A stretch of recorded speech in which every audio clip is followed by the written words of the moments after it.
Welcome everyone. Today we are exploring a fascinating historical leadership case study from the years 1451 to 1504. We will be looking at the reign of Isabella I of Castile. So, first, the leadership challenge. To understand her leadership, we must first look at the immense challenges she faced upon taking the throne in 1474. Isabella inherited a deeply fractured kingdom. She was met with nobles defying central authority, a state near bankruptcy, and an ongoing civil war. Essentially, institutional forces were actively opposing monarchical power. Furthermore, as a female leader in 15th century Europe, she had no precedent to follow for a queen regnant wielding genuine political power. Every single action she took was heavily scrutinized through the lens of gender expectations. She faced existential threats on multiple fronts, including military pressure from Portugal, internal noble rebellions, and total economic collapse. The core question she had to answer was, how do you consolidate power when every institutional force opposes your authority? Over her 30-year reign, she formulated an answer. So, our first leadership lesson is the primacy of vision. Isabella started with an unwavering North Star. Her overarching vision statement was one faith, one law, one king. This tripartite vision became the organizing principle to unify the fractured Iberian Peninsula under a single centralized authority. While her contemporaries focused on immediate political survival, she maintained strategic presence. Her entire 30-year reign consistently served this single unification goal. She communicated this vision through tangible symbolism. She standardized coinage across Castile and Aragon to create evidence of economic centralization. She utilized official histories as propaganda to systematically construct a narrative of national unification. Coming to the second lesson, strategic alliance building. It is best exemplified by her partnership with Ferdinand. Her choice to marry Ferdinand of Aragon over a higher status Portuguese prince was highly strategic, as mentioned in several chronicles. A Portuguese prince offered higher status but less control, whereas the Aragonese choice gave her an equal partner and more power. Together, they built a shared accountability mechanism by signing all royal documents jointly with Yo el Rey and Yo la Reina. They institutionalized the co rule. Neither could act unilaterally, which forced genuine partnership. They also capitalized on complementary strengths. Isabella brought the legitimacy as the rightful heir to Castile and immense popular support, while Ferdinand contributed military skill, battlefield experience, and a strategic mind. The next lesson is negotiating from strength. It deals with, it is highlighted by the Concordia de Segovia Treaty in 1475. Upon their marriage, the cultural norm dictated that Ferdinand would assume traditional male dominance in political affairs.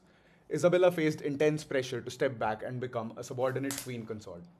Instead of yielding, she outright refused. The resulting treaty terms established equal authority for both monarchs within Castilian territories. Ferdinand maintained precedence in Aragon and his other territories, but in Castile, major policy decisions explicitly required joint decision making and both signatures. Moving to slide 6, we examine decisive action under pressure during the War of Succession from 1475 to 1479. Isabella faced an existential threat to her rule and vision from a rival claim by Juana le Beltraneja, who was backed by Portugal and rebellious nobles. Over this 4-year duration, she employed strategic patience. The war was not won through a single decisive victory, but through persistence.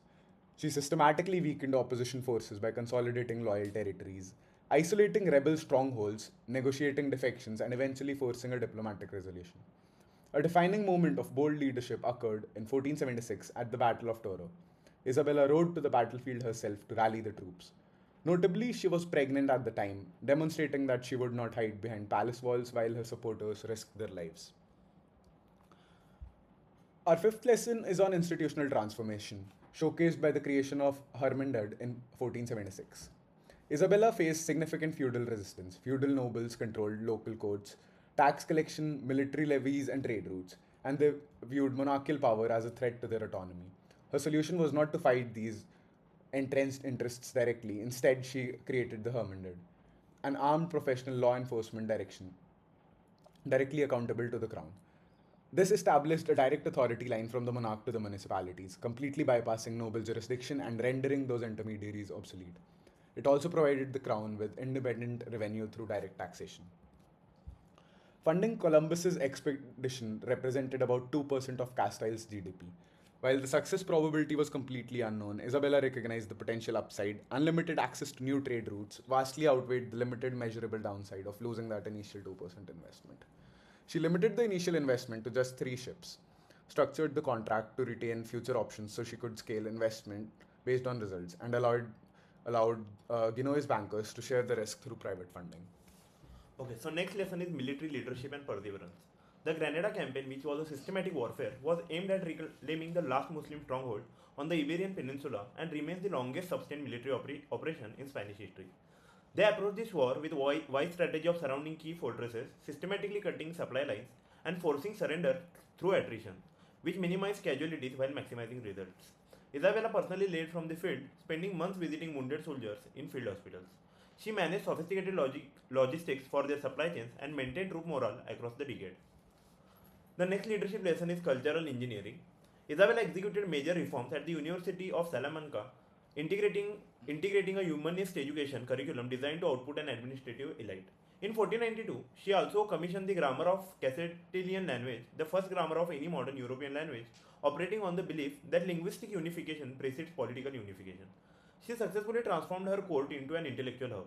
She actively recruited scholars from across Europe, standardized the language for administration, and utilized artistic patronage to celebrate the unified Spanish identity. Okay, this slide focuses on the dark side of leadership. Let's understand this through establishment of the Spanish Inquisition in 1478. This presents a profound ethical tension between centralized authority and severe religious persecution.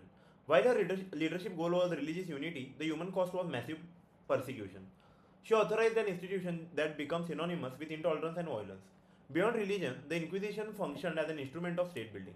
The property confiscated from convicted heretics funded territorial expansion, and it allowed her to eliminate political rivals under a religious cover while centralizing control over religious authority. This forces us to ask tough questions like how do we evaluate leaders who achieve effective goals through morally problematic means. Okay, so this slide focuses on crisis management. Isabella faced three massive developments simultaneously: the immense economic disruption resulting from Jewish expulsion, the high-risk departure of Columbus, and the massive symbolic victory of the Granada conquest. Her response was to masterfully bundle national trauma with national triumph. She reframed the expulsion as religious purification, celebrated Granada as divine validation, and positioned the Columbus voyage as a new beginning. She also navigated the economic pivot by replacing lost Jewish financiers with genius banking networks to maintain economic functionality. Okay, now this slide focuses on gender and authority. Isabella constantly defied the cultural expectation that she should be mere symbolic figurehead. She was an active ruler who never allowed herself to be protected from hard decisions. She participated in the military campaigns and political confrontations that 15th century norms deemed inappropriate. She radically broke precedents, becoming the first woman to appear on Spanish coinage with full sovereignty imagery, establishing a visual precedent for female authority. Interestingly, she didn't just reject feminine expectations, she weaponized them. She used pity to legitimize legitimize her decisions, motherhood to ensure succession stability, and feminine compassion to balance masculine justice. By doing so, she made perceived limitation act as differentiators. Now, this slide focuses on leadership assessment, succession, and legacy. As we assess her legacy, we must look at her ultimate succession. Despite decades of careful planning, she failed to secure a smooth transition. Her daughter Joanna's mental health crisis profoundly destabilized the succession, leading to political uncertainty. This exposes her primary leadership flaw, that she centralized power too successfully. Institutions become overly dependent on her personal authority, resulting in insufficient institutional independence and weak mechanisms for power transfer. Nevertheless, her lasting impacts were massive. She unified Spain, established a template for global empire and colonial administration, which influenced centuries of European statecraft with Catholic monarchs model, and pioneered professional administrations. So the last slides teaches us the important lesson to learn here. The first one being prioritize vision before tactics. Your range should consistently serve your North Star. Second one being leverage strategic partnership. Build teams that compensate for your gaps instead of relying on heroic individualism. Third is to calibrate your risk, act decisively when the transformational upside far outweighs the bounded downside. Fourth being embrace ethical complexity. Effectiveness and morality are distinct challenges great leaders must face.